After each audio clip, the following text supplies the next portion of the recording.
Welcome to What's Your Story? I'm your host, Sherita Williams, and today I have an amazing guest, Dr. Stephanie Wilson Coleman. She is a minister. She is the founder of the Champagne Connection. She's an author. She just wrote a best-selling book. We're going to talk about that today. Please help me welcome Dr. Stephanie Coleman to the show. Dr. Coleman, welcome. Thank you for having me. It's my pleasure. Dr. Coleman, tell our viewers a little bit about yourself. So I have what I call a hard hat story. I have experienced and overcome, with the help of this divine presence in our world, God, homelessness. I was a teenage mom, victim of sexual molestation, suffered a basal skull fracture, and was told to die. I thought I was going to die. And then I said, okay, in prayer, God, help me through this. Tell me what to do to heal. And I promise you from this point forward, I will make sure that I do all of the things that you want me to do. With that, I had what some call a miraculous healing. I was able to relocate when I was homeless and find a place to stay, pay down $65,000 of debt using what I call some simple principles, and they're spiritual principles to help people change their lives. That's fantastic. So let's dive right in so our viewers can get acquainted with you. You wrote a book, and the name of the book is, tell us the name of your book. It's Creating a Masterpiece from a Master Mess. It gives you steps to create and activate that inner millionaire that is sitting inside of you. So do you have a copy of your book that you can show our viewers? I do. I'm going to step away for a second and get one because I didn't come prepared. It's just right over here. Hold on a second. So here's the book. Okay, kind of put it to the left a little bit. Okay, right here. Okay, perfect, perfect. And it's available on all of the internet outlets, Amazon books, or any places books are sold. And I wrote this book. This is my last book, because people kept asking, tell us about the principles that you use to change your life.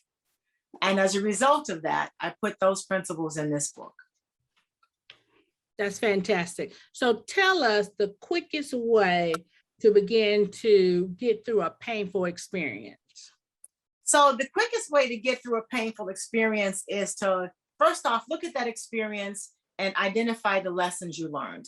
Every experience comes to us for us to learn something, to teach something.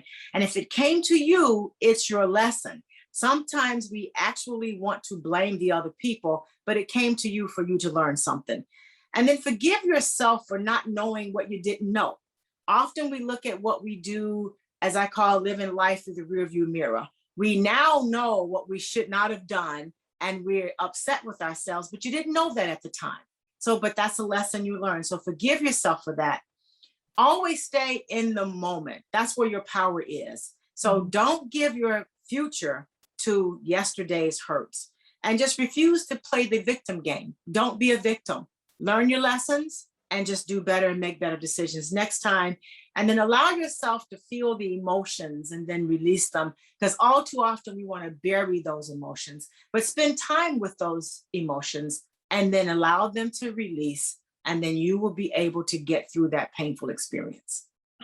And I think that's beautiful, Dr. Coleman, but how, help my viewers understand, how do I start this process of, loving myself, healing myself, and caring for myself more? First is, we have to learn to be kind to ourselves. So for the viewers and the listeners, I want you to think about the last conversations you've had with yourself. Usually they are something like, I need to do better. I need to eat better. Oh my God, I got to lose this weight. Oh my God, I don't like what I see. But what about the things that are good about you? What things are you doing well? Okay. What habits are actually helping your life? Remember those things and say kind things to yourself. Because there's something that everyone else loves about you. And if you don't know what it is, ask a friend, they'll tell you, and be thankful for those things. The next thing is to forgive yourself for not having all the answers. We think we need to have all the answers to every problem we have right now, but we need to set aside some time for ourselves. Meditation, set with yourself, be quiet, and allow those answers to unfold, because they will unfold if you give them time. And then give other people their problems back. Allow people to solve their own problems. I remember Della Reese telling me once that the Bible says Jesus saves. It doesn't say Della saves. So it doesn't say Stephanie saves. It doesn't say Dr. Sherita saves. Jesus saves. So give people their problems back. So, and that's easier said than done. And I love that. But how do I start that process? We are nurturers by nature. Mm-hmm. Women are. So mm-hmm. we like to take on burdens. So right. How do I release myself? And you talk about forgiveness. How do I start the process of forgiving myself? And more important, why is it so important that I forgive myself? Okay, so the giving people their problems back, there's a thing that I teach in some of my workshops is people will bring you problems all the time, okay? Your first question should be to that person, what have you done to solve your own problem? Mm-hmm. What lessons did you learn? And where are you trying to go? Because often when we solve someone else's problems, we're solving their problems the way we would solve the problem as if it were our problem. And I talk a lot about money in my book. So people often say, gosh, I need money for this, this, this. And I usually ask, how much money do you have on your own problems? I may match that. But it's not my responsibility to take you out of your problems. Because if you think about it, the problems that we habitually solve for others are the same people and the same problems. So if they didn't learn from the first time, what makes you think they're going to learn for the second time? And sometimes we have to offer to people the ability for them to seek counsel and with professionals that maybe we aren't able to help them with, because they keep having same recurring problems. So in your book, Creating a Masterpiece from the Master Mess, do you outline steps on how to forgive or start the process? I do. I outline steps to how to forgive and to how to forgive. Once I found that once you start with forgiving yourself, then forgiving others become easy. But there's a story that I tell in my first marriage. My husband the first husband left me with $65,000 of debt, and it was just awful. So I had a simple prayer that said, God, if he doesn't get hit by a bus, I forgive him. And then it went to, God, if he doesn't get hit by a train, I forgive him. And then over time, it just became, God, I forgive him. So I made sure every day I addressed that. God, help me release this. I'm going to forgive him. But then I had to get really real about what happened in the situation and why I stayed. I had to come clean with myself, because no one had a gun in my head making me stay. It wasn't that kind of an abusive relationship. So I was looking for something in that other person that I couldn't find in myself. So my job became to find it within myself, find my own peace, work toward my own goals, do my own prayers, live my own dreams, but be strong enough to stand in the fact that you are worthy of being able to live your own dreams. So sometimes we have that strand of unworthiness or they done me wrong running through at your minds. And as long as you let that run through your minds, someone else is always then calling your shots and controlling your life. You've got to be willing to let that go, learn your own lessons, and then forgive them, because people do better when they know to do better. Some people just don't know. So maybe they just didn't know, but you stayed for that party, as I say, and you've got to ask yourself why you stayed. Absolutely. So, let's just be realistic here and let's take a scenario. Before you were, or while you were in the situation of the abusive relationship or in the debt, when did the change come by to catapult you? Did that become your spirituality and then you became a minister, or you were a minister caught up in this whole situation? Okay, so I became a minister later. but I always tended to be very spiritual. And what began to happen to me is I had a basal skull fracture, and they said that I was going to die. And what I always say to people now is, it's nothing like a near-death experience to get you really clear about what you need to do. So I sort of had a magical, I guess, light to come through. I didn't want to die. I had kids. I wanted to be here for them. So it became very easy for me to let go things and people at that point that weren't serving me well. But without that experience, it would have been slower. So what I had to do was really look at what I wanted for my life. I started meditating. I did a lot of praying, but I wasn't so big on meditating. And meditating is where you sit still and you listen to God. So I set aside time every day to just listen, to not ask, to just listen. And the only question I asked was, let me know what it is I need to do. And I listened. And it took a while. So we're looking for often instance, but eventually it's like things became clearer, and I began to get answers. And then I had to trust those answers. So leaving that marriage, there was an event that caused me to leave the marriage. And it was like, oh my God, am I going to make it? It was very difficult at that point. But I figured I made it this far, and that God wasn't going to leave me. As a matter of fact, there was a song that became my mantra. God didn't bring me this far to leave me. So so I started to just listen and just asking myself these questions: is this action that I want to take going to benefit my life? Does it hurt anyone? So it was going to benefit my life. It didn't hurt anyone. And does this feel like the thing that I need to do? We all know what we need to do. Some of us are afraid to do it. So you're going to have to get some courage. Right. So, Okay. You talk about meditation.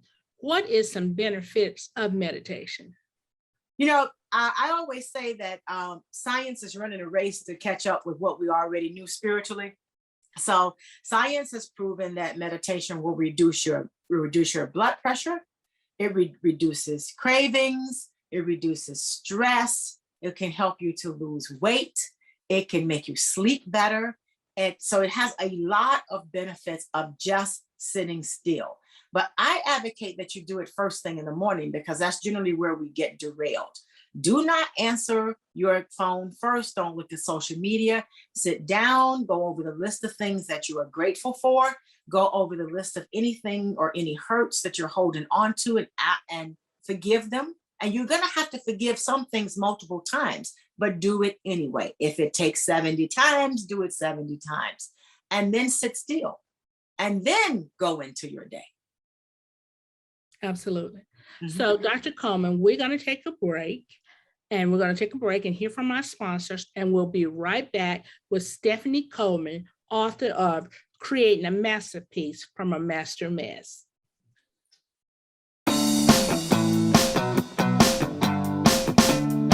Mr. Happy Living here. I love good things made by good people. That's why I love Dry Farm Wines. I first met the man known as the healthiest wino on the planet back in 2016. He said his wines don't cause headaches or hangovers, and that he started his company because most wine consumed in the U.S. is highly processed and loaded with unnatural nasties. Like most processed food, it's toxic. That very night, I made a big health decision: toxic wines out, natural wines in. It's been 4 years since I made the switch, and I feel great. Go to happyliving.com and select Partners in Happy to get your first bottle of natural wine for a penny. And I'll donate 8% of every order placed during the entire month of November to WYTV7. Share the gift of natural wine and pour some love this holiday season.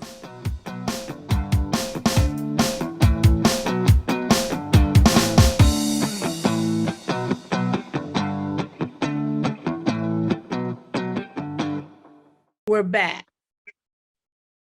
We're back with our guest, Dr. Stephanie Coleman, author of the Creating a Masterpiece from a Master Mess. Dr. Coleman, tell us where we can get this book. This is a copy of the cover of the book. It can be bought online at Amazon, barnesandnoble.com, and any of the online retailers. And if you like to have an autographed copy, go to my website, champagneconnection.com, and buy the book there. And then I will autograph a copy of the book for you and mail that to you. And just know that I do not put the same autograph in every book. I generally listen to spirit and see what the message is for you. And that's the message that you get in my book. That's fantastic. So with creating a masterpiece and a master mess, how did you come up with that title? I was actually meditating one day, and then all of a sudden I get this kind of a voice, not a voice, that says, you know, your life was a mess and you've done a pretty good job creating a masterpiece of it, and you should write about it. And I didn't think anything of it. And then people started saying, you know, tell us about how you did this. I get more and more questions. So if you're not sure of the messages, you will get confirming information from this wonderful universe. So I says, okay, I'm going to sit down. I'm going to write this book. And as I says, okay, so what's the title, God, again? And then it came, Creating a Masterpiece from a Master Mess. So right now in this pandemic, we are in a master mess. People are having mental illness. Depression is at an all-time high. Hopelessness is at an all-time high. How do I take and anger and bitterness is running rampant? How do I take this from your book and manage my anger? So the one thing that we have to remember is it's important how we view a situation. So I don't think we're in a master mess. I think we're in a big timeout. Okay. So because if you look at where we were running everywhere. We were in more social media, more online things, and we're everywhere finding everything else to do other than to get still with ourselves and to establish some kind of spiritual practice. We weren't doing that. As a matter of fact, before the pandemic, statistics says that we were just not doing anything spiritually. And now we are in a timeout where we see that things were never really working for most of us anyway. We were just covering it up with busyness. So now the busyness is gone and we're down to what is important. So now is a good time for you to decide what is it you want to accomplish in your life and to begin to believe in something bigger than you, something that can help you get through that. We still need the same goods and services that we needed before. It's just that now, since we can't get out, we're sort of frantic. So you've got to calm down and know that if you are still here, still alive and doing well, you have some work to do. And what is that work? We all have tucked inside of us that idea, that goal, that dream that we wanted to accomplish, but we just couldn't gather enough belief or enough strength to move forward. So now is the time for that. And you don't have to move forward with all the strength and all the belief that you think you need. Just take one step. Take one step every day toward that you want to accomplish. And what you begin to find that as you take one step, 2 or 3 of those other concerns that you have will take care of themselves. In writing a book, you don't sit down and write a book today.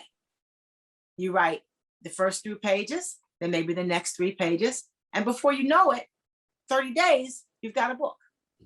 Absolutely. So we've got to get back to that. And that's what I think the timeout is about. Get back to what's important, do the things that are important. So maybe we didn't need as much entertainment. We're healthier now because we're eating at home and preparing our own foods because we know what's in there. We're spending more times with family. We're doing all the important things. We're checking up on our elders. We're checking up on our children. All those things that we were not doing pre-COVID. Absolutely. And you have said a mouthful, amen on to that. You know, I love the way you express yourself, you know, and being so confident, you know, and let's just talk about a little bit about your background, because our viewers who just tune in need to know, you know, your early childhood pregnancy, you were gang raped, there was molestation involved in your life.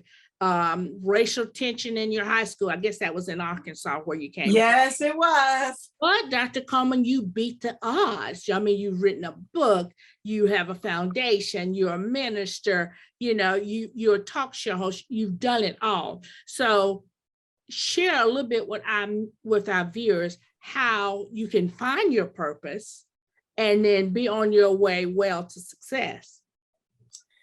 So people always ask me too, what's my purpose? What's my passion? How do I find it? What do I do? What do I do? Like it's some magical thing that's like hidden somewhere, right? And that you have to go to a far off land to find it. And it's not. There are several tests now online that you can take. So there's a passion test that's free online that you can go through and take that test. And it will help you in identifying what your passion may be. And the other thing you can look at is start looking around to other people and asking them what it is they like about you. What do they appreciate about you? What do you do for free? And how do you spend your free time? You are already living your passion. You just haven't learned how to monetize it yet or to accept it as a passion. Because if people are probably calling you to solve certain problems all the time, that's your passion.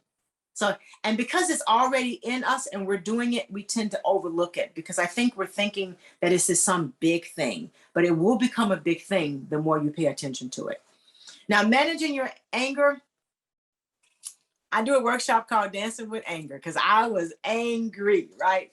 Uh-huh. I was angry until the doctor told me that this is going to make peace with this anger because it probably will kill you. And I wasn't ready to go anyplace. So I actually made a list of things of people, places, and things that made me angry. And then I asked myself, because what I've discovered is that often we don't remember the situation correctly. And we have to remember there's three sides to every situation. There's your side, my side, and then there's the truth. Amen. So, right. So I asked my things if those things were true, if I remembered them correctly. And then if they're not true about me, why was I upset? Why am I angry? Mm-hmm. And often you find what someone said isn't true. So then I says, oh, I'm not true. So that's their issue and not mine. And then I agreed to release it. And as it comes up, I just see them wrapped in healing light and realize and remember that's not my issue. All right. So let's talk a little bit about your foundation, the Champagne Connection. Okay. Tell us a little bit about the Champagne Connection and also tell us how we can get in contact to you for the anger workshop. So Champagne Connection is the name of the company, and champagne just simply means life is too short for you not to have a whole lot of things that you believe will make you happy. You can have all of those things, okay? And I teach you how to get past the things that are keeping you from there. So we do a lot of coaching. So I'll do one-on-one coaching. I do group workshops where we talk about the things, identifying and steps to identify what you really want to do. Some people have a lot of things in mind, but they don't know which one to do. So I have a process that we get you narrowed down to things that you really, really want to accomplish and get you to create a plan so that you can do that. So I believe in a 90-day kickstart plan, and that will help you with your purpose. I actually help you identify behaviors behind how you spend your money, because how you spend your money tells me a lot about what you value, a lot about what makes you happy, and a lot about what your emotions are. And then that way we can dig into that, and then you know exactly what the issues are. And then I have techniques for that too. So you can get me through my website, Champagne, CHAMPAGNE, connection.com. And connection is singular. So if you put in Champagne Connections with an S, it'll be a whole different website. So champagneconnection.com, and you can contact me through there. My email is SEWC@champagneconnection.com. You can contact me there. My workshops that I do offer are listed on there. And also when I'm hosting another one, I'll put that out in social media. Right now, we're preparing for a beginner's guide in investment on October the 23rd, I believe it is. And that's on Eventbrite. So. And will that be on your webpage? It will be, but you can find it on Eventbrite right now to register. So you can go to Eventbrite and put in Stephanie Wilson Coleman or the Champagne Connection. It'll bring it up. So Dr. Coleman, it's been a pleasure talking with you, but what was one thing that you would like to leave with our viewers? Maybe something from your book, or maybe just something in the way of life, even simply how to love yourself. The one thing that I'd like to leave is for everyone listening or viewing to know that you are more powerful than you ever imagined. You're smarter than you know, and you are absolutely worth the effort of that it takes for you to live your dreams. It's never too late. I don't want people to think that, a lot of people think I'm too old, I'm too young, I'm too smart, I'm not smart enough, I'm too fat, I'm too skinny. It's none of that.